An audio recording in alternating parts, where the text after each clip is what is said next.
Hola amigos, hoy voy a comentar un artículo que va sobre un tema al que no le dedicamos mucho tiempo habitualmente en el ámbito de las infecciones osteoarticulares y que es el de la profilaxis antibiótica quirúrgica asociada a la profilaxis antibiótica quirúrgica que se emplea cuando se ponen prótesis articulares, cuando se pone una artroplastia.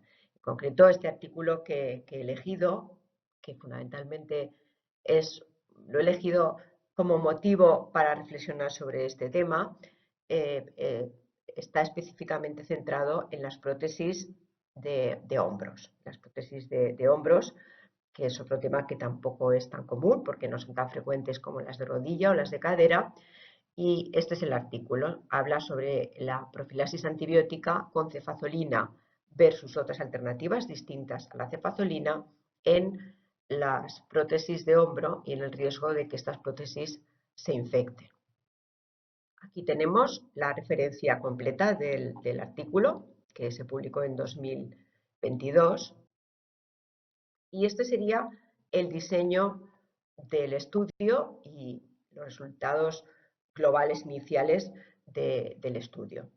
El estudio se llevó a cabo en la Clínica Mayo y lo que hacen es analizar datos de un registro, de una base de datos que tienen en la institución, en la que van recogiendo de forma prospectiva los datos de todas las prótesis que se ponen en la institución.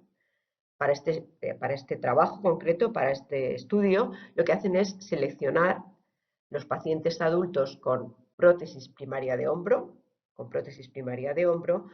tanto aquellas que se pusieron por traumatismos como con una cirugía electiva.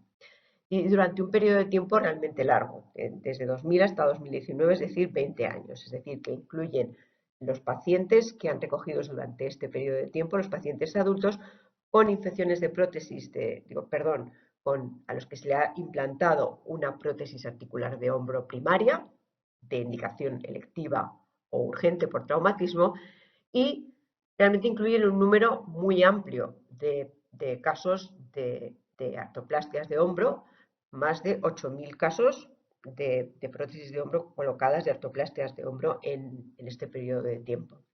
De este número finalmente incluyen en el estudio, por distintos motivos se excluyen algunos casos, y finalmente se incluyen pues, más de 1.700 episodios, lo cual desde luego hace que sea un número muy importante de prótesis de hombro, que como sabéis pues, son menos frecuentes que otras.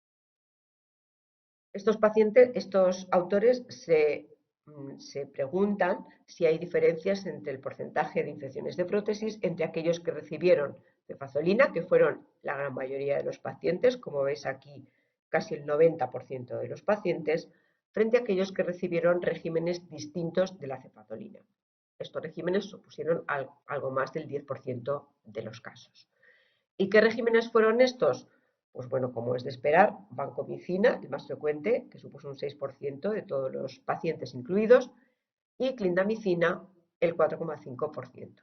Otros regímenes, la verdad es que fueron prácticamente, digamos, anecdóticos. ¿Por qué se pusieron estos regímenes distintos de cefazolina, que era pues, el régimen utilizado de forma habitual? Pues el motivo más importante fue el tener alergia a penicilina, y otros motivos, pues que el paciente estuviera colonizado por un estafilococo aureus resistente a meticilina, por un SARM, o bien que tuviera una historia clínica que hacía pensar en la posibilidad de que tuviera infección por otros microorganismos que necesitaran coberturas diferentes. Pero como digo, esto fue una situación bastante excepcional. Por lo tanto, nos quedamos con esta situación que probablemente es muy similar a la que puede ocurrir en muchas de nuestras instituciones, que la mayoría de los pacientes reciben cefazolina y un pequeño porcentaje reciben pues, vancomicina o clindamicina, dependiendo de los sitios, como alternativas. Los grupos que recibieron cefazolina versus no cefazolina fueron comparables. Bueno, podéis imaginar que como en todo estudio observacional, pues los pacientes fueron distintos en bastantes de las variables incluidas. Esto forma parte de la normalidad, es el motivo por el cual se hacen los ensayos clínicos aleatorizados para buscar que los grupos sean parecidos en todo menos en lo que estamos analizando, que en este caso sería la profilaxis quirúrgica.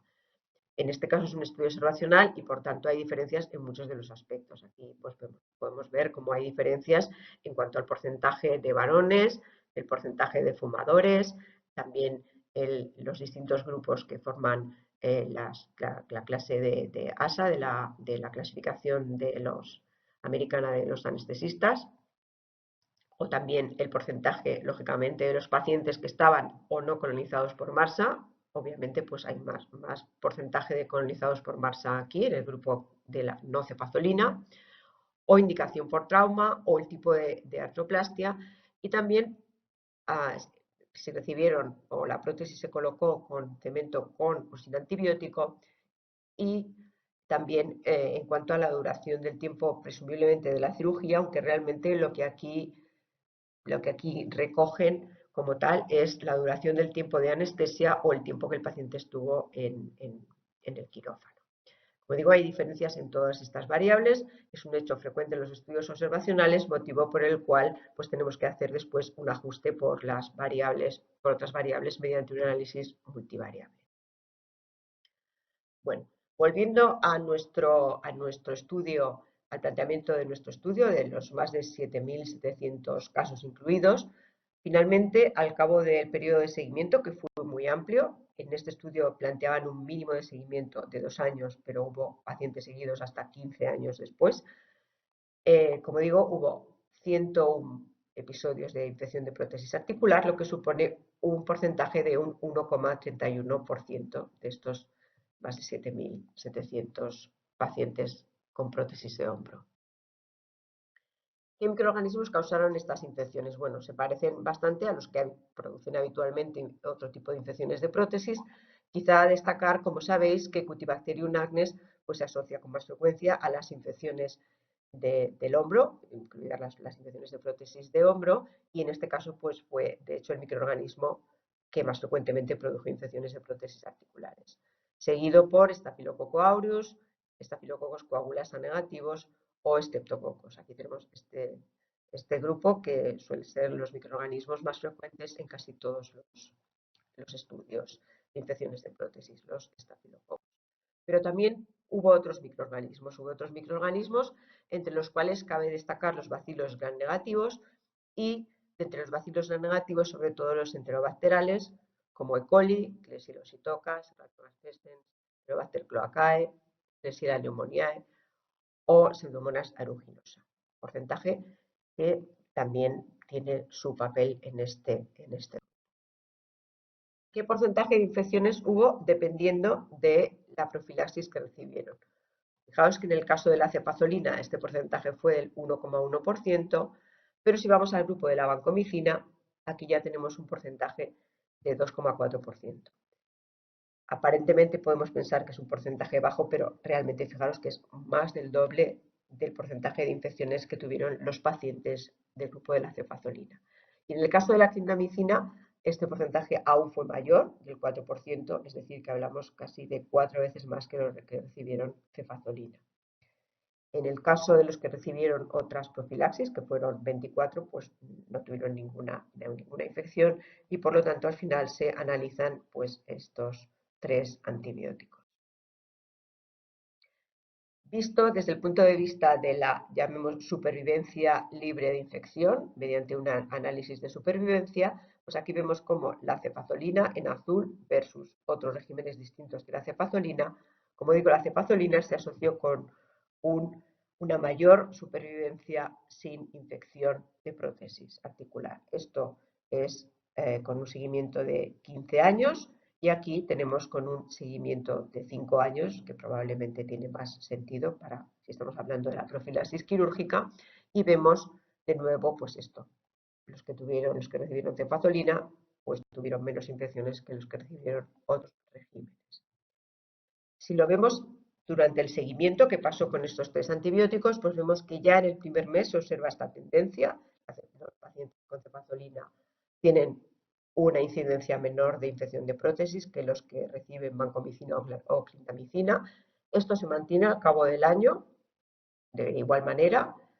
Al cabo de 2 años, se sigue manteniendo que los que recibieron cefazolina tienen un porcentaje menor que vancomicina y menor que clindamicina, y igualmente se mantiene al cabo de 5, 10 o 15 años, aunque es difícil pensar que aquí ya la profilaxis quirúrgica pues realmente tiene alguna incidencia, ¿no? De nuevo, la supervivencia libre de infección. Tenemos la comparación entre los tres antibióticos, cefazolina una mayor supervivencia que vancomicina y a su vez que clindamicina. Y tenemos durante 5 años lo mismo, cefazolina el que se asocia con una mayor supervivencia libre de infección. ¿Cuáles fueron los factores que se asociaron con un mayor riesgo de infección? Bueno, en primer lugar se analiza lo que es objeto de este estudio, que es los pacientes que recibieron otros regímenes de profilaxis quirúrgica distintos de la cefazolina, y fijaros que tuvieron un riesgo en este análisis univariante 3 veces superior de tener una infección de prótesis que los que recibieron cefazolina. Otras variables que se asociaron fueron la edad. Curiosamente, una menor edad se asoció con un mayor riesgo. El sexo varón, como en otros estudios también, mayor riesgo. Estar colonizado por MRSA también se asoció con más riesgo de tener una infección. Un mayor índice de comorbilidad de Charlson, lógicamente, también se asoció con un mayor riesgo de infección. El que la indicación fuera un traumatismo, y en cambio el hecho de que el cemento que se puso en la prótesis llevara antibiótico fue un elemento protector frente a tener una infección de la prótesis. Llama la atención frente a otros estudios que en cambio la obesidad o la diabetes no se asociaron en el análisis univariante con un mayor riesgo de infección.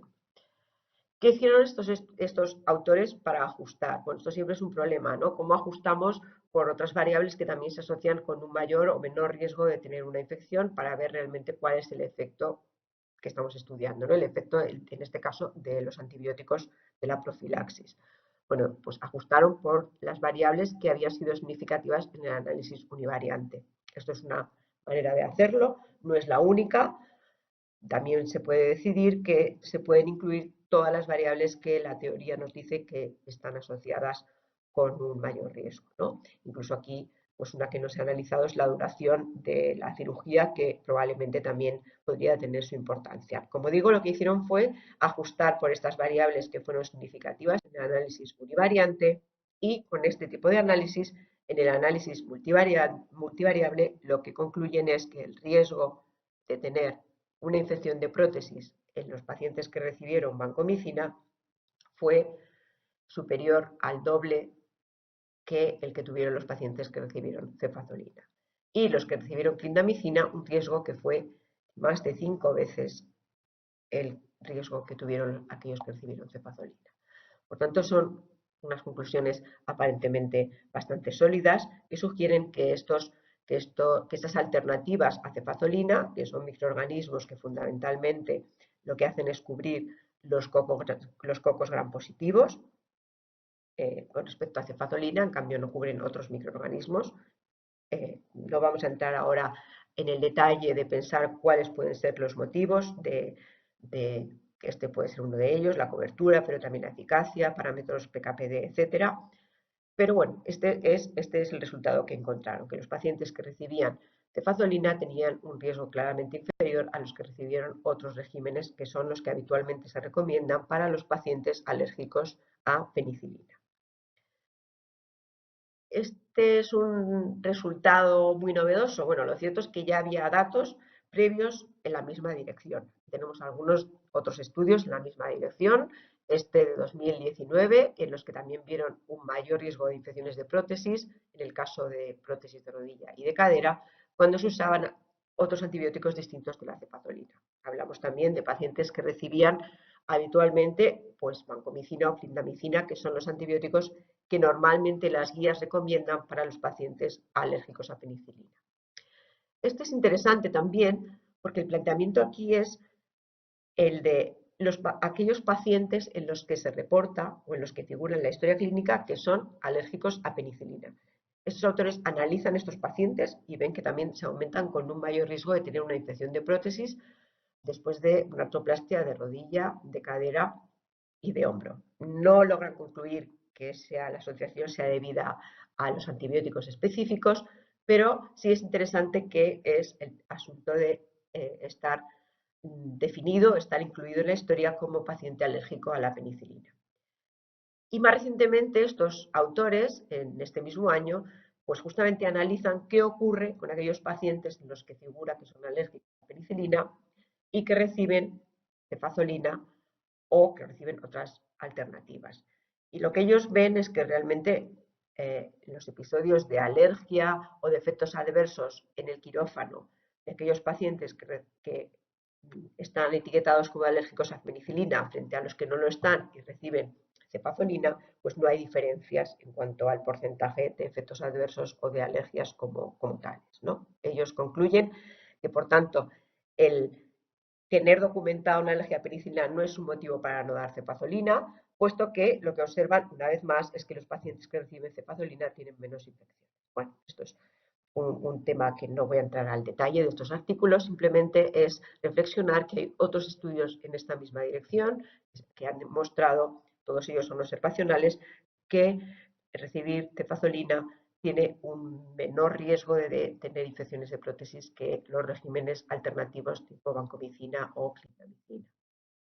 No obstante, este es un comentario de unos autores que se plantean una pregunta que yo creo que todos nos planteamos recurrentemente. ¿Qué pasa con el grupo de los estafilococos coagulasa negativos, con epidermidis a la cabeza? En este grupo sabemos que la gran mayoría, en torno al 80%, son resistentes a penicilina y, por tanto, resistentes a cefazolina. Es decir, que teóricamente no estaríamos cubriendo este grupo de microorganismos. Por lo tanto, pues el planteamiento es si tendríamos que incluir vancomicina, asociar vancomicina o administrar vancomicina. Los autores, lógicamente, lo que plantean es que tenemos estudios observacionales, pero que lo ideal sería hacer un ensayo clínico que obviamente necesitaría un número muy elevado de pacientes. Afortunadamente tenemos este ensayo clínico que se ha realizado recientemente por este grupo australiano liderado por la doctora Pil, que es el estudio ASAP, que compara precisamente vancomicina más cefazolina versus cefazolina. Es decir, el planteamiento de asociar cefazolina, que parece ser más eficaz, a vancomicina para cubrir ese grupo de microorganismos que no estarían cubiertos por cefazolina porque serían resistentes o recibir solo cefazolina. Este estudio ya está finalizado y está próximo a publicarse. De hecho, la doctora Trish no me ha permitido que os adelante los resultados y por tanto no lo voy a hacer, pero realmente estarán en breve. Yo creo que es una aportación muy relevante a este tema. Con respecto a lo que hemos analizado de los pacientes alérgicos a penicilina que al final acaban recibiendo alternativas a la cefazolina y vemos que tienen un peor pronóstico en cuanto al riesgo de tener infecciones, simplemente quería presentaros este artículo que recientemente se ha publicado en la revista de la SEINC, que es un documento de consenso sobre el manejo de los pacientes con alergia a antibióticos sospechada o confirmada. Yo creo que este es un aspecto muy importante, como hemos visto en el estudio que hemos analizado, pues que puede conllevar que el paciente tenga un mayor riesgo de tener infecciones importantes o graves como puede ser el de una prótesis. Por tanto, creo que tenemos que mejorar nuestro manejo de los pacientes con alergia a antibióticos sospechada o confirmada. Y por último, dejo abierta esta puerta porque es evidente que aquí hemos analizado con este estudio y con otros parecidos que la cefazolina parece ser más eficaz que otros antibióticos que van dirigidos frente a cocos gram positivos, que son la causa más frecuente de las infecciones de prótesis, no lo olvidemos, pero también es verdad que hay un grupo de infecciones producidas por bacilos gram negativos y como observa este grupo francés que ha publicado recientemente estos datos de su hospital en los que ven que un porcentaje no desdeñable de estos bacilos gram negativos que causan infecciones de prótesis articulares son resistentes a cefazolina. Por lo tanto, este es otro grupo, otro aspecto a reflexionar de qué manera nos planteamos o cómo podemos prevenir este tipo de infecciones en estos pacientes, ¿no? Que va en otro sentido muy distinto al de la vancomicina o la clindamicina, que obviamente aquí tampoco tendrían ningún papel. Con esto finalizo, con esto voy a finalizar. Tres mensajes principales. El más importante pues va en torno a la reflexión sobre la profilaxis antimicrobiana de la cirugía de implante de artroplastias. La cefazolina en varios estudios observacionales parece superior a la vancomicina y a la clindamicina en cuanto al riesgo de desarrollar infecciones de prótesis y por lo tanto esto merece que nos planteemos hacer una evaluación adecuada de las alergias a penicilina entre comillas, porque sabemos que muchas no lo son, pero de los pacientes que están etiquetados como tales. En segundo lugar, el tema recurrente de qué pasa con la cobertura de los estafilococos coagulasa negativos con un porcentaje muy elevado de resistentes a meticilina. Puede ser la solución la asociación de una cefazolina con un glucopéptido. Bueno, actualmente estamos pendientes de la publicación del resultado del estudio ASAP que os comentaba, que yo creo que probablemente nos pueda dar una respuesta a esta pregunta. Y por último, pues dejo abierto este tema que muchos sabéis que me interesa particularmente, que es el de la cobertura o la prevención frente a las infecciones de prótesis producidas por bacilos gram negativos resistentes a la cefazolina, que es otro tema a abordar más allá del estudio que hemos analizado, pero que también tenemos que plantearnos o tener en mente por dónde podemos abordarlo. Esto ha sido todo. Muchas gracias por vuestra atención y espero que os haya sido útil esta reflexión a raíz de este artículo sobre la profilaxis quirúrgica de las artroplastias para evitar infecciones de prótesis articulares. Muchas gracias.